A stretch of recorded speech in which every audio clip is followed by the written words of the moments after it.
معكم البنات. اليوم راح نطيبوا دولمة الكورجيت. ها هي مازال ما عمرتهاش، دوك نعمروها مع بعضنا. هاني ديجا خدمتها نقيتها.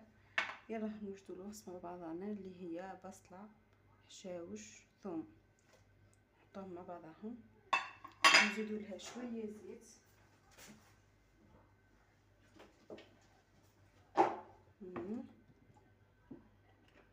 انايا نطيب قيس عائلتي اللي هي عائله صغيره، قيس زوج بركه من الناس.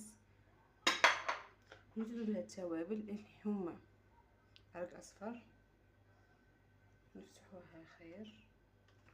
نعرف نخدم بها عرق اصفر،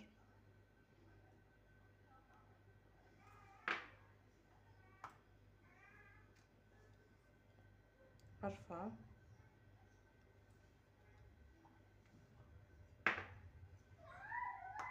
سكنجبير،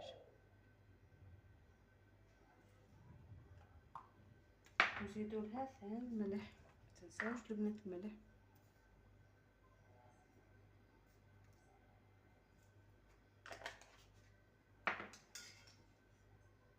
دوكا نديروها على النار، نخلوها شويه تتقلب. بلا ما وجدنا عمرنا الدولمه.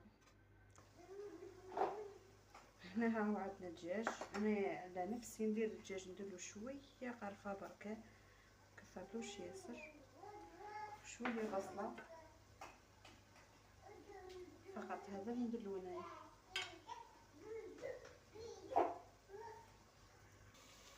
شوفوا البنات بعد ما درت البصله والتوابل اللي شوفوا شكله كيفاه شاهي.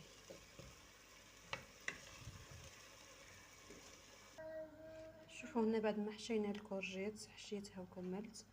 دوكا نلوحوها على ديك لاصوص اللي شوفوا يا البنات، كي تكونوا رايحين ديروا مثلا مثوى نتاع الدجاج ولا اللحم وخايفين لا يسحلكم، جربوا بالحبه كيما انايا دركا نجرب بالحبه الاولى. شوفوا هنا راني ديجا مرقت المرقه واخده، دوك نلفوا فيها نشوفوا واش تفتح ولا لا. شوفوا هاني جربتها خليتها مده من بعد ها.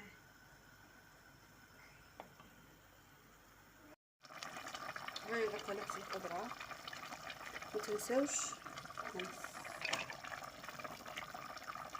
شهية طيبة. تلاقاو بعد ما طيب نشوفوا النتيجة.